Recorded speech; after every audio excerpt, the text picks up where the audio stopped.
Wicked, wicked, wicked, wicked. Wicked tones, you know. A lot of people like this, the same analogy with the pressing, how we get full range of motion on a press, we get full range and then it starts dissipating.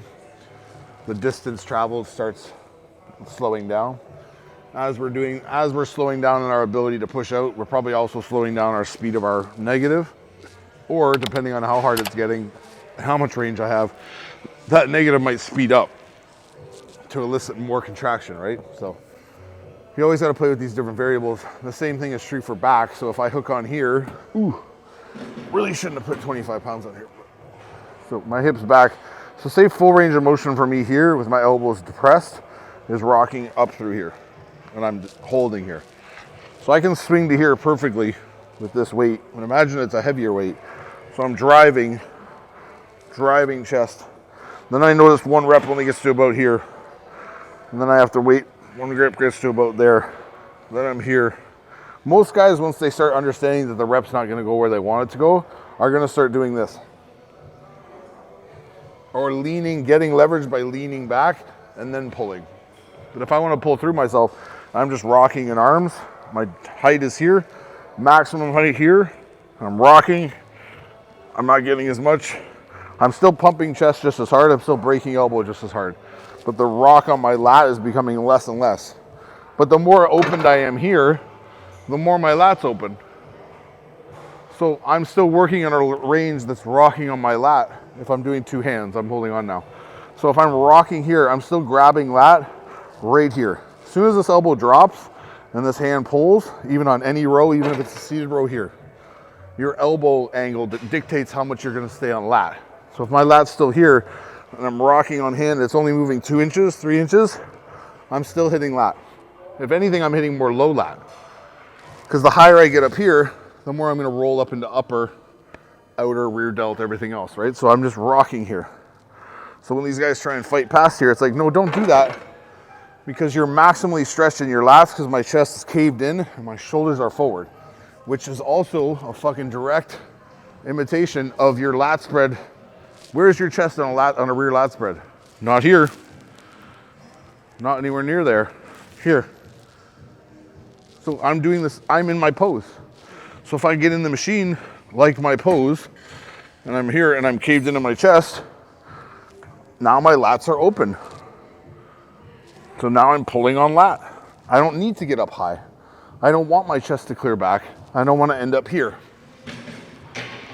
I want to be in my rear lat spread, pulling my rear lat spread back. So that little pop on my chest allows me inertia to be able to pull a little deeper than I could if I just did this. So I pop, chest, rock. So understand when you're in a elongated range in a row, like we said, whether it could be this hammer, it could be any fucking row. The idea is that when I'm open here, I've created an opening in my lats so that I'm locked down with engaged open lats. So this is a good position for me. So if I only pull 2 inches, I'm still on it. Just as much as if I'm pulling here.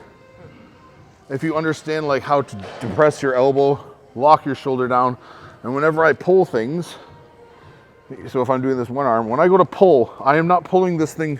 As you can see, it looks like I'm bending my elbow. I'm just pulling here. My shoulder's way high.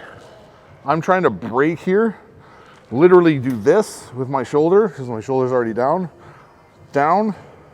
pull, which is completely different than this. This is sawing wood. You will get lat, but here I'll be able to get up through and rock through and complete lat. Because the lower my elbow is when I let out, the more lat that goes with it. So work in those small ranges, and you can do, like we said on the other side, when presses get heavy, some guys try and do like explosive reps. Try and like boom and really jam that thing out, or rest, pause, bang, bang. You can do the same thing here. You just can't have like grip strength of a fucking 5-year-old. You have to be a man and grab this thing, or a woman. So grab here and hold on. So when the set gets hard, say I'm in 15 reps in right now and I'm hanging here. Because my weight's displaced on my chest pad, there's not a lot of weight in my hands. I'm hooked on here. So I can drive here and still throw shoulder. Ooh. I can relax. Ooh. I know I can't control my negative anymore because I'm losing power, but I can still drive up and then relax here in this stretched position. So I'm forcing a quick pull out of that stretched position, whereas before I was causing a stretch. I was causing not a quick pull out of here, I was more of like peeling back. So I'm peeling my chest up, rocking my elbows in and shoulders back. But when we start losing control of that, just literally go from A, drive up, to B, extend down. So like you're playing with what's happening in between A and B all the time, right? That'll make you a better lifter overall. So you don't have to think about like, oh, I gotta get these 4 plates up and do a pull, and all of a sudden my back's just gonna get bigger. It's like, it'll probably respond to you doing 25s on that better, because at least you'll have some semblance of where your fucking lat is. It's like when people get on any overhead pull, it could be this hammer. A lot of gyms have that hammer. It's the same thing, just hammer strength. This is obviously way better. Shout out to Panada, waiting for my sponsorship check. It's not in the mail, right? So like I spin on here, so it's the same thing here. Actually, fuck it, who cares? Stare at my nasty bicep, I don't give a shit. So my elbow is down here, just like my elbow is down here. Everything in this lift is dictated by this pressure that I'm able to hold. So I'm holding my hand tight, but I'm not rigid in my arm. I'm just pulling down on this, locking into elbow, so I can manipulate my body where I want it based on how I feel my lat. So if I'm able to let my lat out easily from here, rock right into it. So it's the same thing if I do 2 hands. Get off. Trying to do 2 hands. Same as the machine over there. So say this is our starting point. This is where we want to be. Butt back, toes digging in, chest up. I'm going to rock from here. It's not my goal to start the pull here. If you're stretching this far in a pull, it's time to go back to the drawing board. I don't start pulls from here and then go. Look where my shoulder is. Look where my head is. This is an upper back trap pull. Yeah, my elbow's coming down and I'm physically pulling a bar down. But this, any row, especially the hammer or anything overhead, should always feel like I'm here. Pressure's forward into here like I'm in a racing stance. I should feel like I'm pushing my hands forward, so my elbow is pushing forward towards the mirror. I'm dropping my elbow back down. My hands are just holding on for the ride. My elbow is pulling. So when I snap this elbow down here, pop here, these hands start pulling. Boom. And I roll through things, right?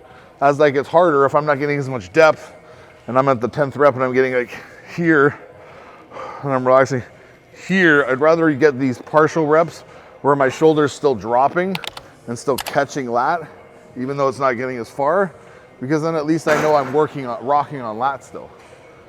I don't want to just like, oh, I can't get it. It's only going this far. Pull the fucking thing down. Pull the fucking thing down. It's like, you're missing the point.